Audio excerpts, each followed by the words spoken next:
So it's a pleasure to have our friend and long-term collaborator, Dhiraj Hazra. Dhiraj got his PhD at the HBNI in India with Professor Shiran Kumar, then moved to Korea to work with Armand Chafelou, and then moved to Paris at the ABC to work with Nobel Prize George Smoot. Then he came here in Bologna for 3 years, first with an INFM fellow, and then with an astrophysical. Now he is associate professor to the NSC in Chennai, India, and he also recently won a prize for a young researcher from the Indian Association for General Relativity and Gravitation. And today we'll talk us about some very nice new results on reionization. Thank you, Daniela. Thanks, Daniela, Fabio, and Franco for this opportunity. It's always good to be back in Bologna. So I'll be talking about reionization and mainly joining bits and pieces from different times. Reionization is probably, to me, it seems that it is probably one of the most important field where you can see the handshake between cosmology and astrophysics. I'm going to show you why. And I'll be talking about some of the works that actually found its base in enough and INFN when I was here, and mainly the works done in collaboration with Daniela, Fabio, and George, and few other external works after I moved back to India. I'll be also talking about two of the very recent works that came last week on the constraints on the reionization history. So as I said, that reionization is a process where you can see the handshake between cosmology and astrophysics. The reason is this, that this is the CMB, where the cosmic microwave background photons are coming from. And here the photons and the matter stop interacting, and you are getting a free flow of photons till today. However, when they are traveling towards you freely, you see that at some point of time, this first stars and first galaxies form, and they start to ionize the intergalactic medium, hydrogen and helium. So what is reionization? You can say that during the time of matter domination, it is a process of ionizing hydrogen and helium in the intergalactic medium by high energetic photons. So you see that here we had ionized objects or ionized particles, but then we have a recombination. We started forming hydrogen and helium, but then again gravity took everything together, all the matter together, and then stars started to form, galaxies started to form, and then they start to ionize the hydrogen and helium that were there again. So that is why it is called the reionization. So how can you get to join different bits and pieces from different times? Is that you can have one integrated effect of this CMB photons that you are seeing. They get polarized by the free electron fraction that are coming from the reionization. But at the same time, you can see the first galaxies, for example, observations like HST, Hubble Frontiers Field, Hubble Alternative Field, HSC, and also now, of course, JWST. You can also see the spectroscopy. You have the quasar, you see the spectroscopy, you see damp wind of the line and alpha forests, and a few other spectroscopic observations, like and you can see the GRBs as well, and you can understand how the neutral hydrogen fraction has evolved through the redshifts. But we have very limited information, maybe up to 7 or 8, because after that all the light gets eaten up by the by the hydrogen and helium, and you are not able to see anything. So yeah, you can get 3 handles. Of course, I'm not talking about the 21 centimeter because we do not also have much observation about the 21 centimeter. We hope that with the SK we can get a pretty good handle on. But from here you can see you have CMB, cosmological things, and then you have detection of the galaxies, and you also have detection of the spectroscopic measurements of the quasars, etc. So from CMB, so these are the two different groups working on reionization for a long time, and there were not many works that happened on the combining these two different groups, but we try to do it in a conservative setup, and I'm going to talk to you about that. So from the CMB, what we used to do is that we get a constraints on the reionization from the low L polarization because the photons gets polarized. So you get the angular power spectrum of the polarization anisotropy, and you see a bump. So this was with this was the penultimate Planck release. I think it is Planck. Yeah, it is Planck PR2. And after that, Planck PR3 came, and recently we have some other treatment of the data that came as a PR4. But I'll be talking about PR2 and PR3 mainly. So this was the E-mode polarization with 2015, and actually we could constrain the optical depth. Optical depth is nothing but the integrated electron fraction along the line of sight. Okay, so what you see is that we cannot, here the error bars are large, so you cannot talk much about the reionization history, but you can constrain tau or the optical depth. Okay, but if the reionization history is extended towards higher redshifts, then you can see some differences, because cosmic variance, the error bar or the statistical uncertainty, it reduces with multipoles or reduces with the reduction of the angles, and then you can see that you have pretty good handle on the reionization, even not just the tau, but also on the shape of reionization, how the electron fraction of the neutral hydrogen changed over time. Okay. And another important thing is that from WMAP, Wilkinson microwave anisotropic probe, we have seen a decreasing trend of the optical depth. First, it was 0.1. Of course, you have to notice the error bar as well. Then it was 0.081. Then with Planck PR2, it was 0.066. Then it became 0.056. So we are talking about this, but if it is 0.056, we are not talking about the extended reionization. But again, when JWST came, JWST talked about much earlier sources. So it again brings some inconsistencies with Planck. So these things has to be resolved in future. Yeah. I'm not going to, yeah. Yes. Yeah. I mean, I am an outsider, but sure. If I look at the error bars, yeah, I don't know. I mean, to me, most of them are consistent with zero. So given that you end up with measurements with 10% errors on the optical depth, yeah, maybe the meaning of those points and associated error bars. So yeah. I would not be surprised if you fit a straight line, which is, I mean, all the error bars, yeah, whatever they are consistent with zero. Yeah. So when we are talking about cosmology, you have a standard model, not just the tau. You are not fitting the tau. You have omega, the baryon density, you have cold dark matter density, and tau comes as one of the parameter. So it is not just this one. So I am saying that essentially it is coming from there, but also you have the high LTT as well, that temperature. So which is not shown here, which has much lower error bar. But the epoch of reionization, you can say it is coming mostly from here, but again, this is another thing that we are exploring, that it is dependent on the model as well. So if you are talking about a standard model, if you are talking about tau of 0, you cannot fit the data.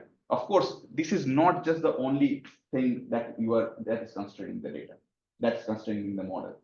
You have temperature anisotropy, which is again, so you have, let's say you have the primordial power spectrum, right? You have the matter power spectrum from where galaxies and everything form. The primordial power spectrum gets some transfer function, and you are seeing the CMB, and you see the CMB peaks, acoustic peaks.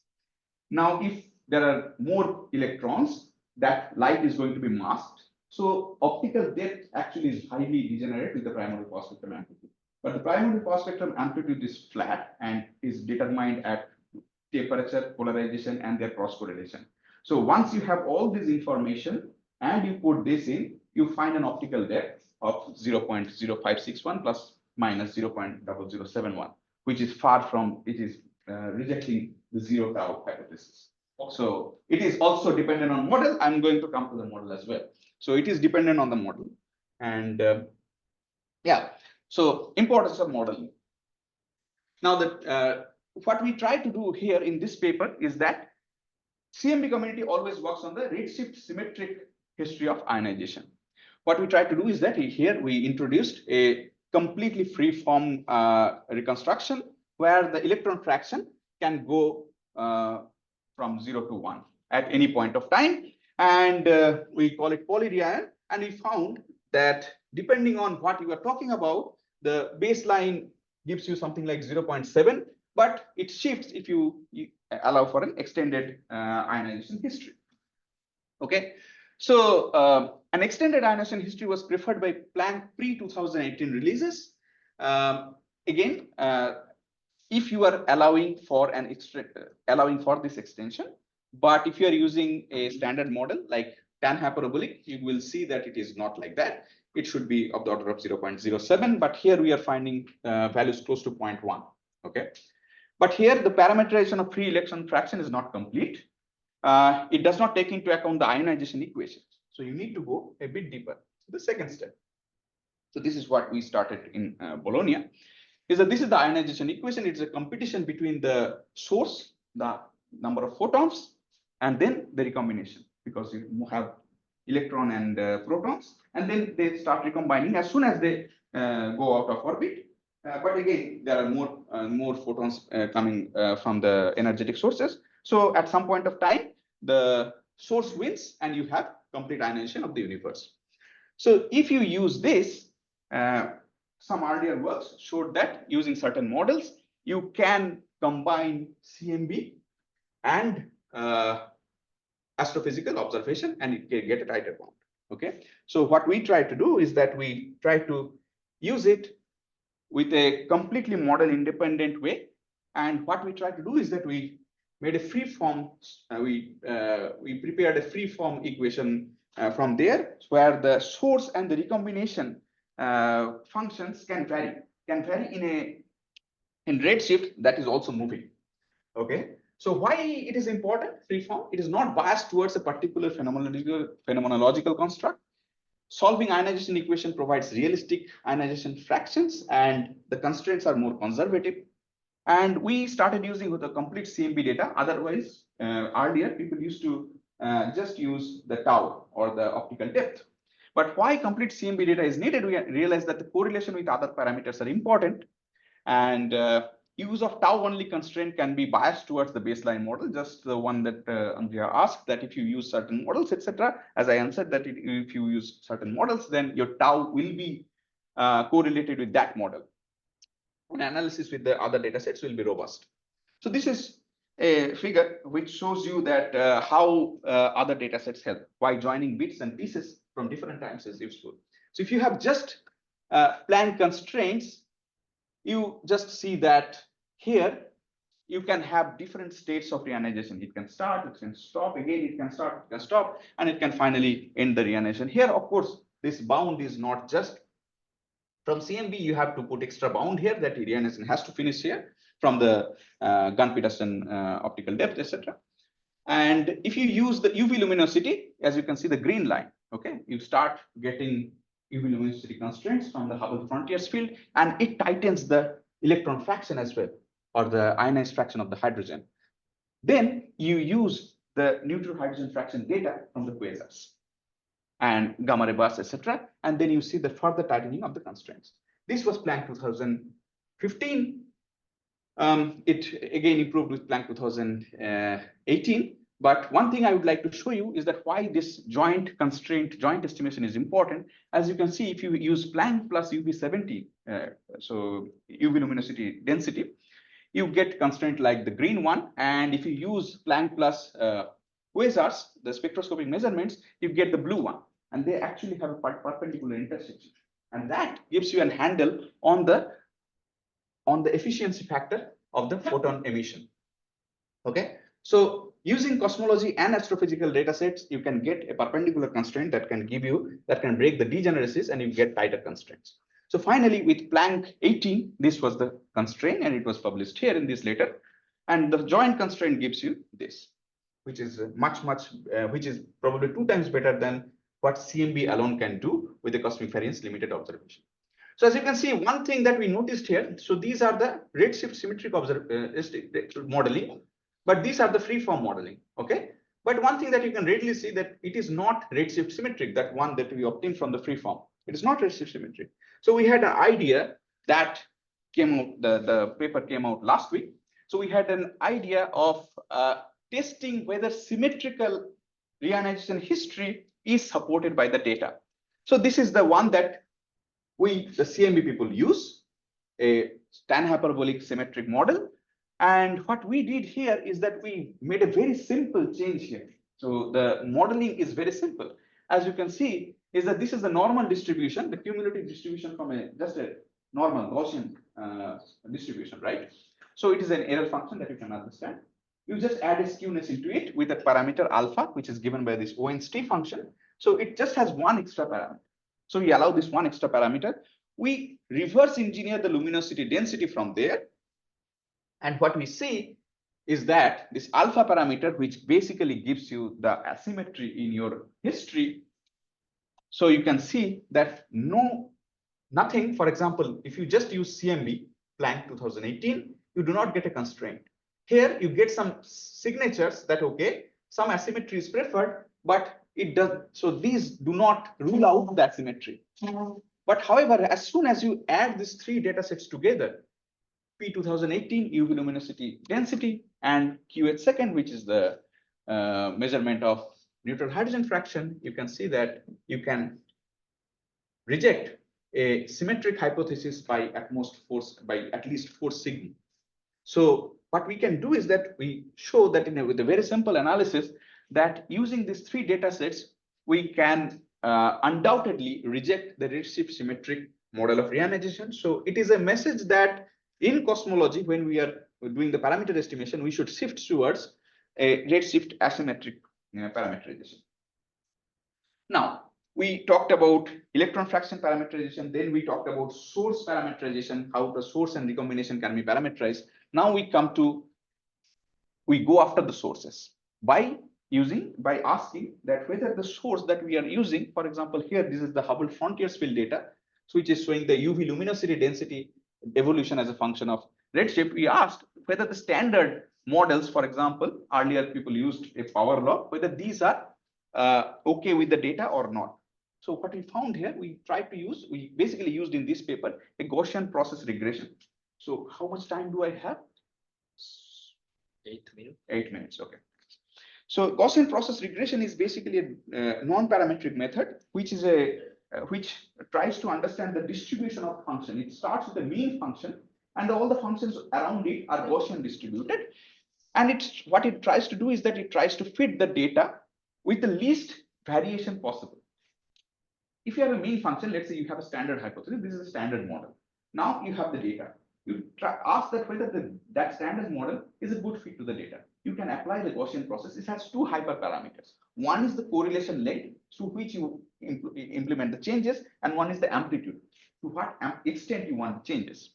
So if you see that in this amplitude versus correlation length L, we have a rejection, then you can say that the standard model is rejected. For example, we tried here with a constant luminosity density.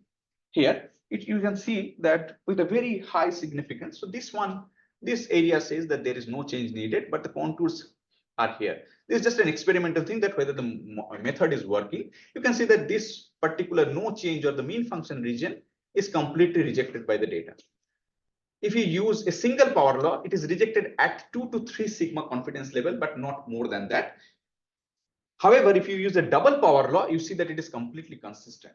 So the Gaussian process says that it is safe to use the double power law with Hubble frontiers field data. When you are integrating the luminosity density, so luminosity functions up to magnitude -17. Okay.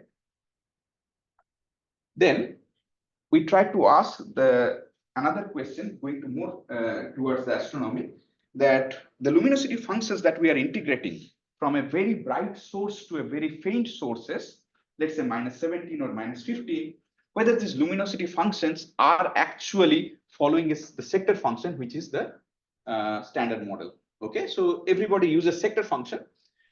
So here we implement the Gaussian process. And these are the, things that we try to see is that sector function has 3 parameters, one phi star and one this magnitude and another is the slope. And we allow these 3 parameters to vary. Of course, this is a standard model. You allow the 3 parameters to vary. We allow a Gaussian process or regression on that. So you have these two extra parameters. On top of the sector function, it allows the modifications. And you see the marginalized distribution of the sigma and L. Sigma again, remember, sigma is the amplitude and L is the correlation length. And so what we can expect is that the marginalized posterior of the GP hyperparameters can point out the consistency or inconsistency of the sector function with the data.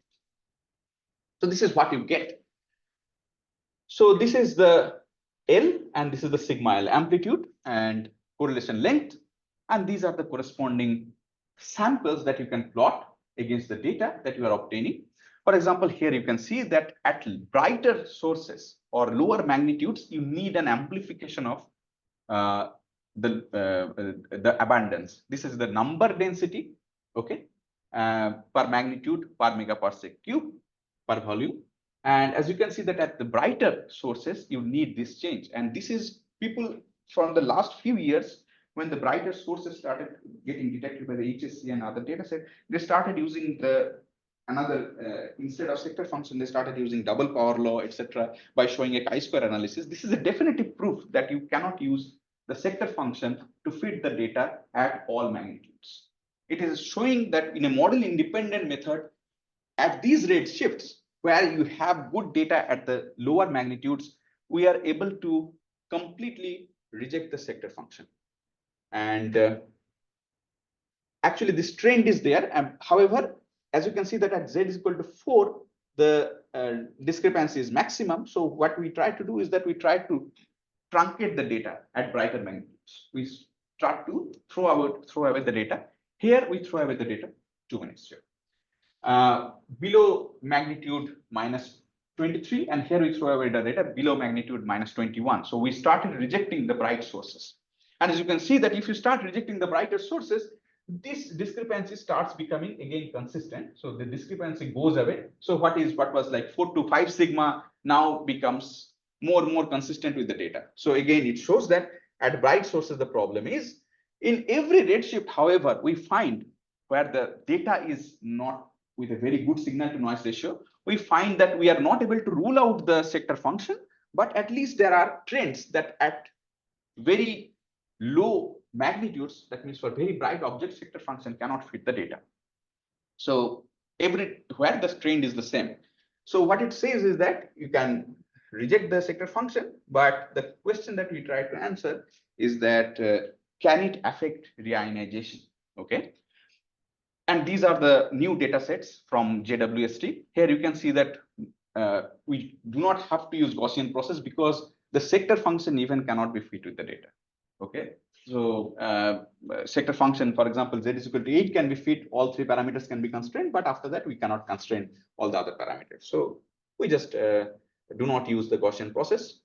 And these are the differences. So this is the main disappointing point, is that even though sector function is ruled out by the data at the brighter end, the UV luminosity density that we are using in the reionization to find the reionization epoch are actually constrained up to here, minus 17. But you see that the change is in the logarithmic scale.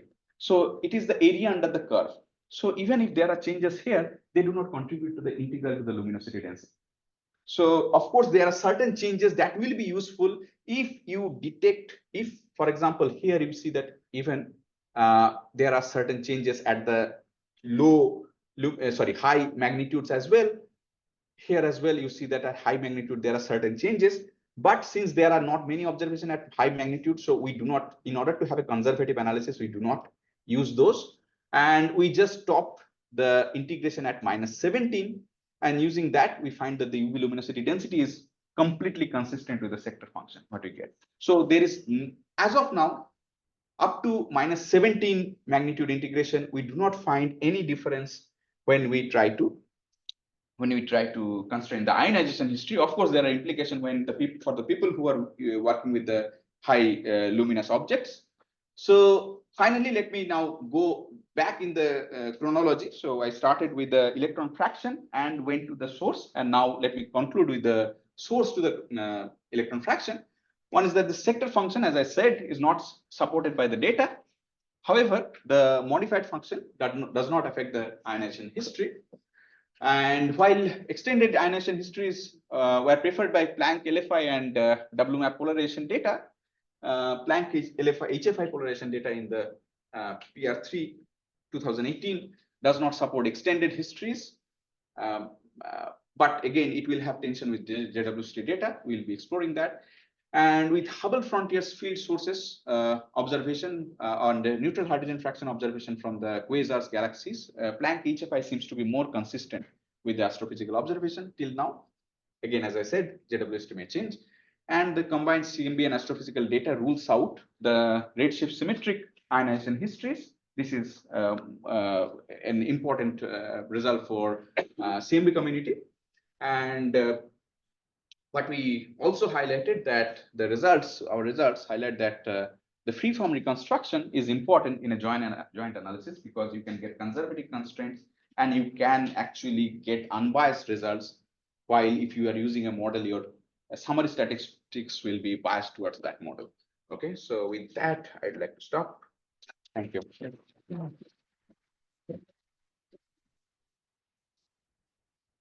Questions? Hi, thank you for the nice talk. Just one question. Do you have any idea of what could be the physical driver of the change in the shape of the right end of the function? Okay, so no. The answer is no. Initially, some people thought that these are the AGNs, and that is why you get more brighter and you get more detections. But the recent work showed that they are AGN. They have the data are AGN corrected. So why the number density is, I think it is a phenomenological model. So at some point of time, it cannot basically fit at all magnitudes. So we should have different scale dependent change in the luminosity. So I'm not from astrophysics side, so I will not be able to say what particularly triggered this. So initially, as I can say, historically people thought that it might be AGNs, but those are AGN corrected. So now I do not have a definitive answer. But, yeah. And sorry, ruling out a redshift symmetric ionization history. Is that, I didn't get it. Is it important to improve CMB fitting, or are you going to change physics of reionization substantially with that? Okay, so what you see here, 90 degrees. Okay. So here, no. This one is just as, I mean, alpha equal to 0 here means that it is a symmetric history. So as you can see, CMB is the gray one. CMB gives probably a very little improvement in chi-square. So you get a very little amount of fit. So CMB doesn't care about that much. But if you are adding, but again, the other two data sets also do not care about much on that. Only when you join these three data sets, then only you can rule out. The question is that in the answer to your question is that if you are using CMB alone, it should not give it too much difference in your parameter estimations. But whenever you are trying to combine different data sets, you cannot use a redshift symmetric model. So, for example, as I said, initially for the CMB, or even now, CMB uses this XC parameterization, the electron fraction parameterization. But reionization physicists, whenever the people have used from simulation, etc., they always start with the sources. They see the density, number density, etc. They start with the matter power spectrum, integrate, etc. And then they never saw a redshift symmetric ionization histories. But now the thing is that we are now at a crossroad where we have the good efficiency both from CMB and another from the astrophysical sources, where you can get much better constraint. For example, this constraint is very striking. Even with the free form, you can get, so only with CMB, the error bar is 0.007, 0074. Here, even if you are allowing different variations in the reionization history, for example, here, you can allow crazy variation of reionization history. If you add these three data sets, you can get a constraint of 0.001 delta tau. Whereas, even if you have just CMB, cosmic variance limited, the best CMB experiment that you can have, it should be 0.002. So it is 2 times better than that just with the present day data. So the thing is that you have to use redshift asymmetric parameterization if you are using electron fraction, and if you are using source fraction, you have to ensure that your electron fraction doesn't become asymmetric. But again, if you are using the sources, you will get to know in the final constraints. Any other question from the room? I don't see anything from home. Okay, so thank you.